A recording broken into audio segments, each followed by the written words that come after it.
आप सभी पर भगवान की कृपा बनी रहे, इसी शुभ मंगल कामना को करते हुए आइए हम सभी श्रवण करते हैं पाप मोचनी एकादशी व्रत कथा। पाप मोचनी एकादशी व्रत कथा जिसके श्रवण से पाप मोचनी अर्थात सभी पापों से छुटकारा मिल जाता है।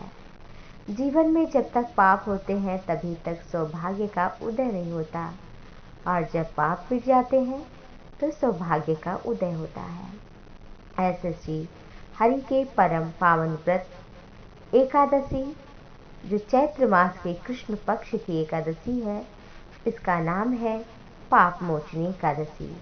धर्मराज युधिष्ठिर बोले भगवान श्री हरि से, हे जनार्दन, चैत्र मास के कृष्ण पक्ष की एकादशी का क्या नाम है, उसकी विधि क्या है, कृपा करके मुझे बताइए।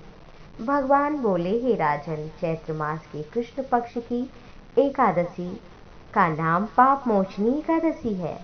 इस व्रत के करने से मनुष्य के सभी पापों का नाश होता है। पाप मोचनी एकादशी व्रत कथा श्रवण करने से समस्त पापों का नाश होता है। कथा इस प्रकार है। एक समय देवर्षि नारद ने जगत पिता ब्रह्मा जी से कहा, प्रभु, आप मुझे चैत्र मास के कृष्ण पक्ष की एकादशी का विधान कहिए। ब्रह्मा जी बोले, हे नारद, चैत्र मास की कृष्ण पक्ष की एकादशी पाप मोचनी एकादशी के रूप में मनाई जाती है।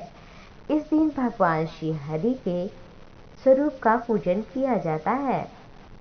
इस दिन स्नान इत्यादि से संयम नियम का पालन करते हुए भगवान का षोडशोपचार से पूजन करना चाहिए, व्रत करना चाहिए, नियम का पालन करना चाहिए, भगवान के नाम का संकीर्तन करना चाहिए, भगवान को तुलसी मंजरी सहित ऋतु फल इत्यादि चढ़ाकर मेवा जो भी श्रद्धा भक्ति भाव से हो, और फिर आरती करें और दिन भर व्रत करें, रात्रि में जागरण करें। इस प्रकार से भगवान उस पर प्रसन्न हो जाते हैं।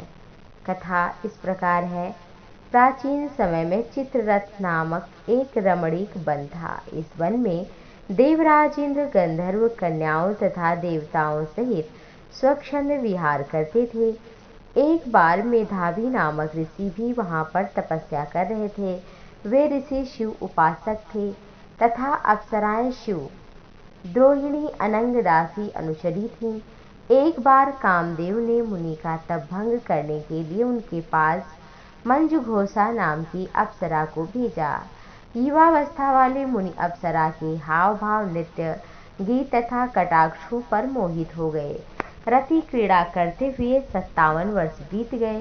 एक दिन मंजू घोषा ने देवलोक जाने की आज्ञा मांगी। उनके द्वारा आज्ञा मांगने पर मुनि को आत्मज्ञान हुआ कि मुझे रसातल में पहुंचाने का एकमात्र कारण अप्सरा मंजू घोषा ही है।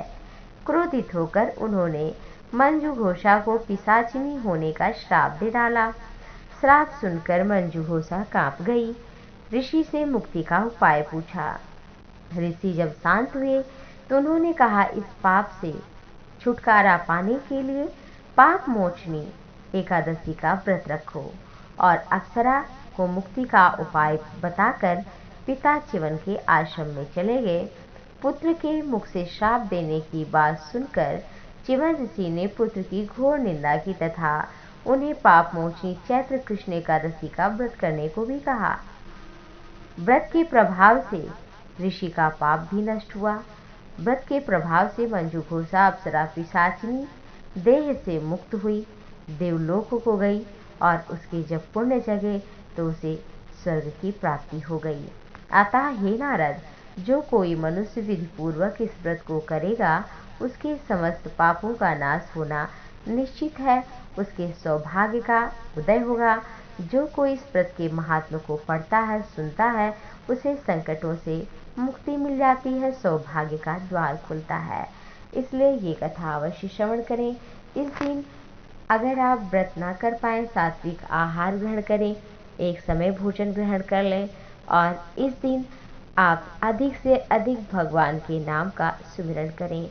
वैसे 90 वर्ष की आयु तक 80 वर्ष की आयु तक हर व्यक्ति को ये व्रत करना चाहिए। 5 वर्ष के बाद भी बालक कर सकता है और सात्विक आहार, फल इत्यादि लेकर यदि सक्षम हो तो निराजल रहे, नहीं सक्षम हो तो 2 बार आप फलाहार करें, 3 बार भी करें, लेकिन व्रत अवश्य करें, कथा श्रवण करें, भगवान के नाम का कीर्तन करें। इस तरह से समस्त पापों का नाश होगा और ये मानव जीवन कृतार्थ होगा।